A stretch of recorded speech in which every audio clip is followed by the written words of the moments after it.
문제인데 주로 2020년도에 개정된 내용입니다. 대부분 개정된 것을 주의해야 됩니다. 자, 틀린 것은 했는데 1번입니다. 실거래가격 신고가 계약일로부터 60일 이내 했는데 옛날에 2020년도에 30일 이내에 해야 되는 걸로 바뀌었다. 60일하고 30일 차이가 뭐냐면 원래 2006년도 법이 제정될 때는 30일이었습니다. 그런데 경기도 안산시에 김경수 의원이라고 국회의원이 있었는데 그분이 부동산 학개론 강의했었습니다. 노량진 제일고시학원, 지금 노량진 제일고시학원이 없어졌지만 학개론 강의하다가 국회의원 됐어요. 아마 김경수라고 인터넷 쳐보면 있을 텐데 그 의원이 60일로 개정 발의를 해서 60일로 바뀌었습니다. 그럼 60일로 바뀐 거는 뭐냐 하면 노무현 정부 때는 토지거래 허가구역이 25%였습니다. 전국토. 토지거래 허가구역은 미리 허가받아야 되잖아요. 근데 허가구역 지정되고 나서 50일 있다가 계약을 해도 계약 날짜를 50일 전에 계약한 걸로 해버리면 허가구역 지정되기 전에 계약 날짜를 적으면 허가 안 받아도 되잖아요. 편법을 활용할 수 있는 기간이 60일이나 됐다고요. 근데 지금은 30일이니까 편법을 활용할 수 있는 기간이 단축되고 시세를 적극 빨리 반영해서 부동산 정책을 바로 집값이 올라가면 펼 수 있도록 하기 위해서 30일로 바뀐 겁니다. 계약일로부터 30일이고요. 해제 신고도 2번 할 수 있었는데 작년에 30일 이내 하여야 한다로 바뀌었고요. 그 다음에 3번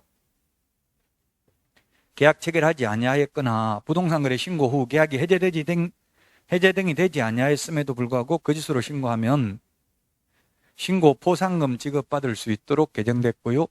둘 다 3천만 원 이하의 과태료입니다.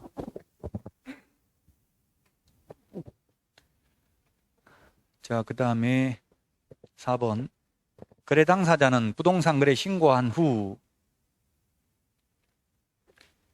해제, 무효, 취소된 경우 30일 이내에 신고해야 된다. 다만 일방이 신고를 거부하는 경우에는 단독으로 할 수 있고요.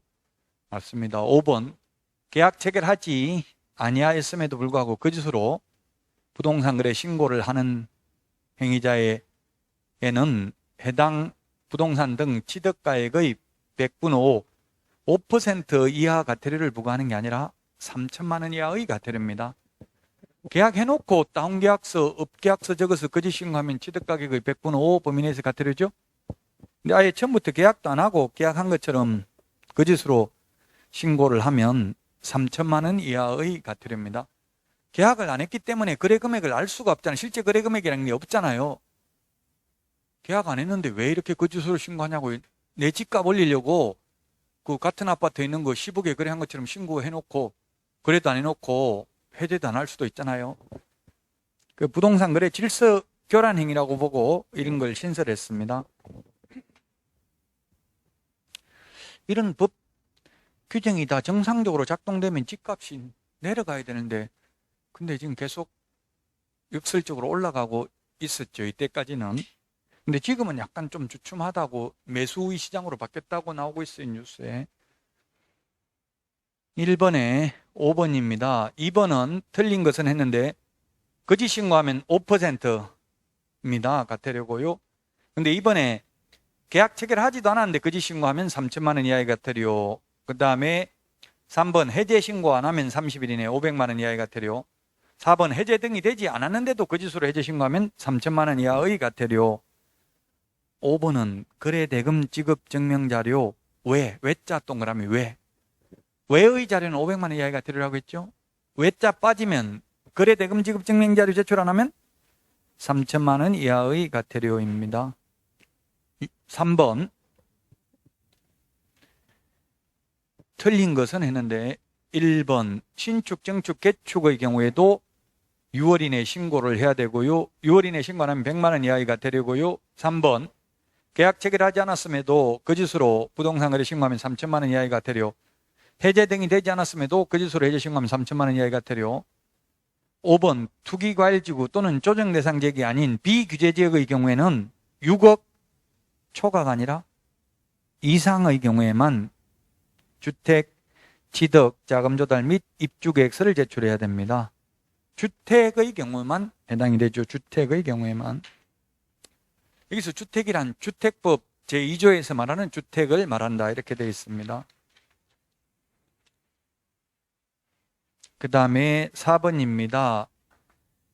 자진 신고에도 면제 감경 대상이 아닌 것이 우리 암기 프린트 47번에 있습니다.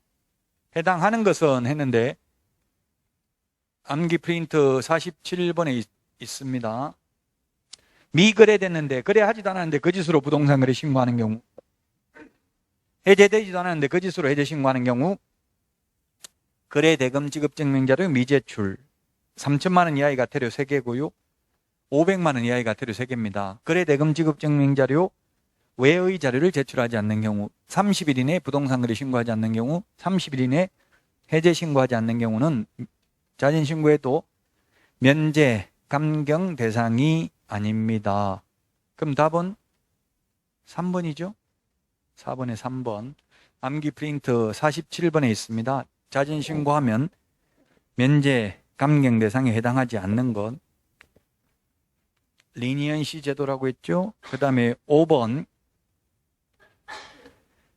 부동산 거래 신고 등에 관한 법률에 관한 설명으로 틀린 것은 했는데 답은 5번인데 1번. 실제 거래 가격이 6억 이상인 주택법상 주택의 취득에 필요한 자금 조달 계획 및 지급 방식과 본인의 입주할지 여부와 입주 예정 시기를 신고해야 된다.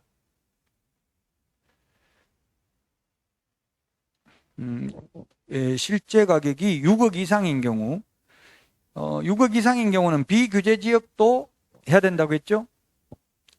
이게 전체적으로 문제를 보고 풀어야 돼요. 비규제적인지 규제적인지 없지만 이거는 뭐 틀렸다고 보기는 어렵습니다. 비규제적인 경우입니다. 6억 이상. 규제지역이라도 당연히 6억 이상이면 자금 조달 계획 제출해야 되겠죠? 규제지역은 금액과 상관없고요. 그 2번을 보면 투기과열지구 또는 조정대상 지역에 소재하는 주택으로서 실제 거래 가격이 3억 이상인 경우 자금 조달 계획을 신고해야 된다 했는데 이것도 3억 금액이 삭제됐습니다. 이렇게 하면 조금 논란의 여지는 있네요. 3억이라도 물론 하긴 하지만 3억 금액과 상관없이 3억 이상인 주택에 하나여 이렇게 하면 X겠지만 하나여 이런 말은 없잖아요. 상대적으로 문제는 풀어야 된다고요. 금액과 상관없이 자금 조달 계획을 신고해야 됩니다. 물론 3억 이상인 경우에도 신고를 해야 되는데 조금 이렇게 문제 내면 논란의 여지가 있을 겁니다. 금액과 상관없이 3억이라는 건 삭제됐습니다. 금액과 상관없이 신고를 해야 됩니다. 만약 3억 이상인 주택에 하나여 신고해야 된다 이렇게 하면 그건 명백히 X죠. 근데 하나여 이런 말은 없기 때문에 이건 상대적으로 O로 보겠습니다. 조금 문제 바람직하진 않네요. 5번은. 3번. 거래 당사자 중 매수인이 국가 등인 경우에는 자금 조달 계획을 신고하지 않는다. 국가 등인 경우에는 신고하지 않습니다. 국가 등이 거짓말 하지는 않는다고 보고요. 그 다음에 4번. 투기과열지구에 소재하는 주택으로서 실제 거래 가격이 9억을 초과하는 주택의 거래계약을 체결하는 경우에는 자금 조달 계획을 증명하는 서류를 첨부해야 된다. 이것도 옛날에는 9억 초과했는데요. 문제가 좀 바람직하지 않네요. 지금은 금액과 상관없이 투기과열지구는 증빙자료를 제출해야 됩니다. 물론 9억 초과도 제출해야 되고 9억 이하도 제출해야 됩니다. 9억 초과하는 주택이 하나여 이렇게 하면 명백하게 X입니다. 그러나 상대적으로 이렇게 시험에 나오더라도 답은 5번을 답으로 해야 됩니다. 상대적으로. 실제 시험에 이렇게 안 나오니까요. 자, 이게 옛날에는 9억 초과만 증빙자료 제출했는데 지금은 금액과 상관없이 투기과열지구면 증빙자료 제출해야 된다고 했죠? 실제 시험에 이렇게 똑같이 안 나오니까요. 좀 스트레스 받아보고 이렇게 찾아보고 하라고 문제는 이렇게 내놨는데 좀 바람직하진 않네요. 다시 풀어보니까. 자, 5번. 투기과열지구에 9억 초과하는 주택의 자금 조달 계획을 증명하는 서류를 매수인 외의자가 제출하는 경우 매수인은 부동산 거래계약을 신고하려는 자에게 거래계약 체결로부터 30일이 아니고 이거는 25일입니다. 그래서 명백하게 5번은 명백하게 틀렸다고요? 25일 이내에. 아까 우리 교과서에서는 25일이라는 걸 말 안 하고 넘어간 것 같은데 25일이 어디 있는지 찾아볼까요? 25일이죠? 혹시 어디 있는지 책 한번 있는지 한번 보세요. 25일 이내에.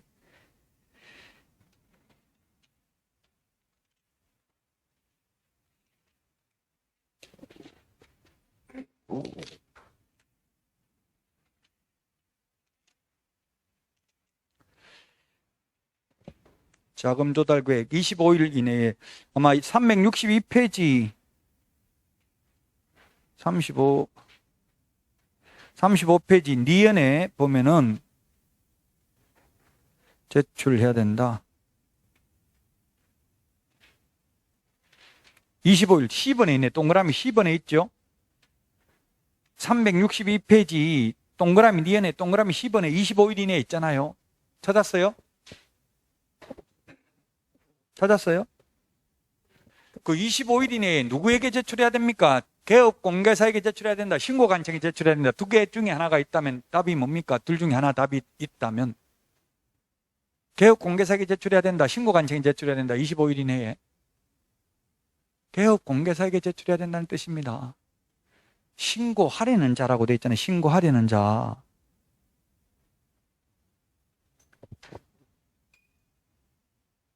누구한테요?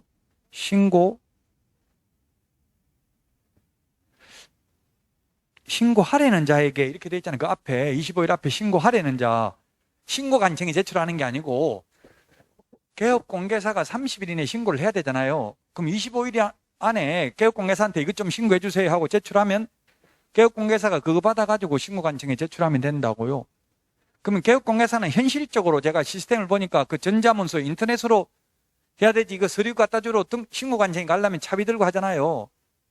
그냥 그 빈칸에다 입력하면 돼. 대출 받았다 하면 대출금 얼마 해가 입력을 하면 되고 개업공개사가 가지고 있으면 돼요. 그게 만약에 그 거짓으로 자금 조달 계획 이런 걸 제출했다면, 증명서류 제출했다면 그거는 거래 당사자가 처벌받는 거지. 개업공개사는 그대로 전달만 하면 된다고요?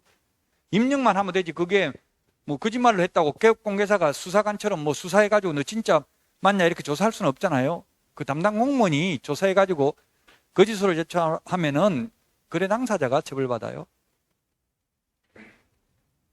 25일 이내에 신고하려는 자에게 제출합니다. 신고하려는 자. 우리 5번에도 신고하려는 자라고 돼 있잖아요. 그 30일이 아니고 신고하려는 자에게는 한 5일 전에 제출을 해야 그거 받아가지고 30일 이내에 신고관청에 제출할 거 아니에요. 25일 이건 명확하게 틀렸습니다. 5번은. 근데 9억, 3억 이거는 금액은 없어졌습니다. 다시 한번 부동산 거래 신고해야 되는 게 우리 암기 프린트 13번 입자, 실종, 중개인 기소, 실입주 여부, 자금 조달 계획인데 이건 옛날에는 조정 대상 지역 3억 이상이었는데 지금은 금액과 상관없이 조정 대상 지역이나 투기과열지구면 자금 조달 실입주 계획을 제출해야 되고요.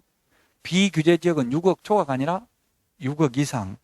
그 다음에 법인이 신고하는 경우에는 금액과 지역과 상관없이 자금 조달 계획 제출해야 된다고 했죠. 그 다음에 투기과열지구면 옛날에는 9억 초과했는데 지금은 금액과 상관없이 증빙자료를 제출해야 됩니다.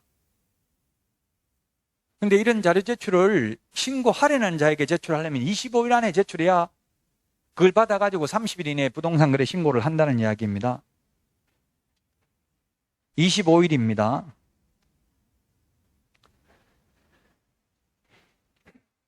5번이 정답이 되겠고요. 5번이 정답인데 2번, 4번 이런 것도 9억, 3억 이거는 없어졌습니다. 금액은. 그래서 명확하게 틀리게 하려면 2번은 3억 이상인 경우에 하나요. 4번도 9억 초과하는 경우에 하나요. 이렇게 하면 X죠. 물론 9억 초과도 당연히 증빙자료 제출은 해야 됩니다. 6번에 전자문서로 할 수 있는 것은 답은 니은에 국가 등이 단독으로 부동산 거래 신고하는 경우는 전자문서 가능합니다. 그러나 한 명이 신고를 거부해서 상대방이 단독으로 부동산 거래 신고하는 경우는 전자문서 안 된다고 했죠? 니연이 있고요. 그 다음에 미연, 거래 당사자가 공동으로 부동산 거래 계약 해제 신고하는 경우는 전자문서 가능합니다. 한 명이 서명 또는 날인을 거부해서 상대방이 단독으로 해제 신고, 부동산 거래 신고하는 경우는 전자문서 안 된다고 했습니다. 니연, 미연 두 개입니다. 전자문서로 할 수 있는 것. 나머지는 전자문서 안 되고, 전자문서 안 되는 건 우리 암기 프린트 50번 맨 밑에 있죠. 해설도 있네요. 거기에 6번의 해설 전자문서로 안 되는 거 적어놨습니다.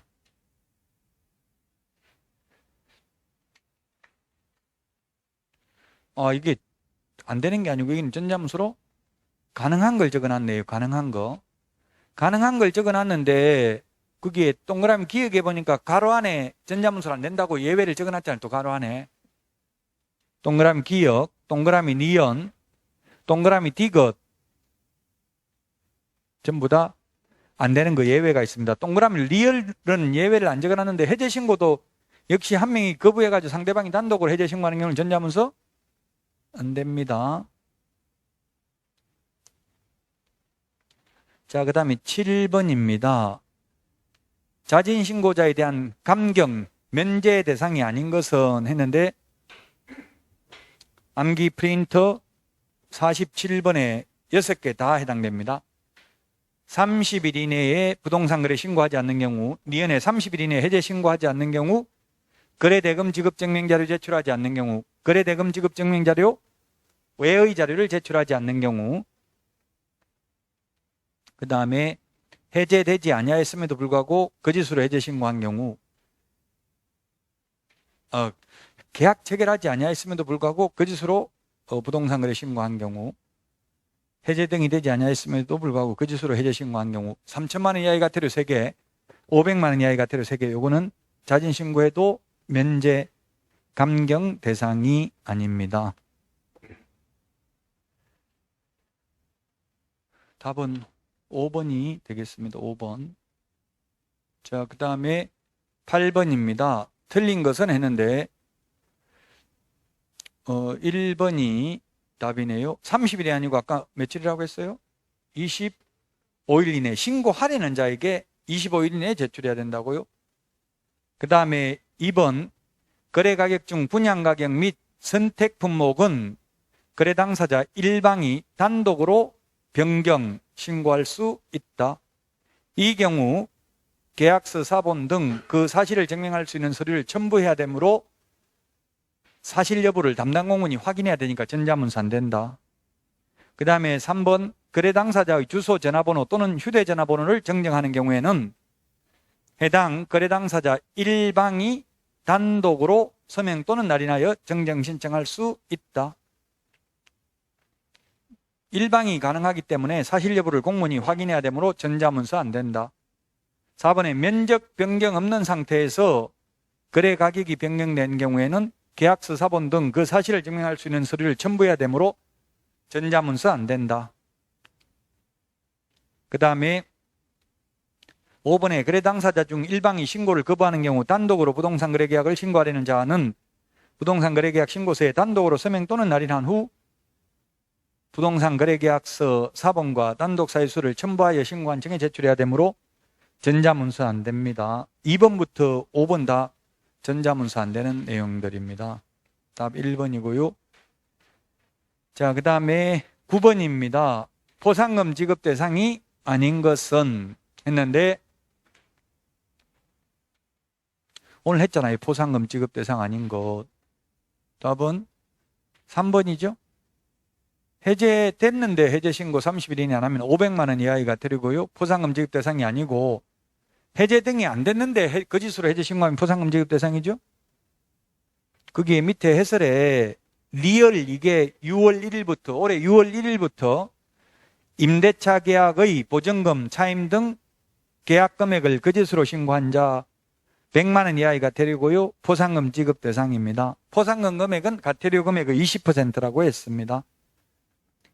자, 10번에 옳은 것은 했는데 해제신고, 해제 등이 확정된 날로부터 30일 이내 해야 되고요. 안 하면 500만 원 이하의 과태료입니다. 자, 그 다음에 2번은 개업 공개사는 하여야 하는 게 아니라 해제신고 할 수 있다. 안 해도 개업공개사가 처벌받지는 않는다. 부동산 거래 신고는 중개거래면 반드시 개업공개사가 해야 되죠. 그 다음에 3번 개업공개사 위임을 받은 소속공개사가 해제신고서 제출을 대행할 수 있습니다. 할 수 있다. 중개보조는 못한다. 4번 해제신고는 당사자 중 일방이 국가 등인 경우 국가 등이 단독으로 서명 또는 날인하여 신고관청에 제출해야 된다. 제출할 수 있습니다. 국가 등도, 개업공개사와 국가 등도 할 수 있고요. 해제신고는 누구에게 의무가 있다? 거래 당사자에게 있다. 5번 거래 당사자의 위임을 받은 사람은 부동산 거래 신고서 제출을 대행할 수 있지만 해제신고서 제출 대행할 수 없다 했는데 해제신고서 제출도 대행할 수 있습니다. 답 1번이 되겠습니다. 자, 오늘 여기까지 하고 다음 주에 건강한 모습으로 찾아뵙도록 하겠습니다. 수고하셨습니다.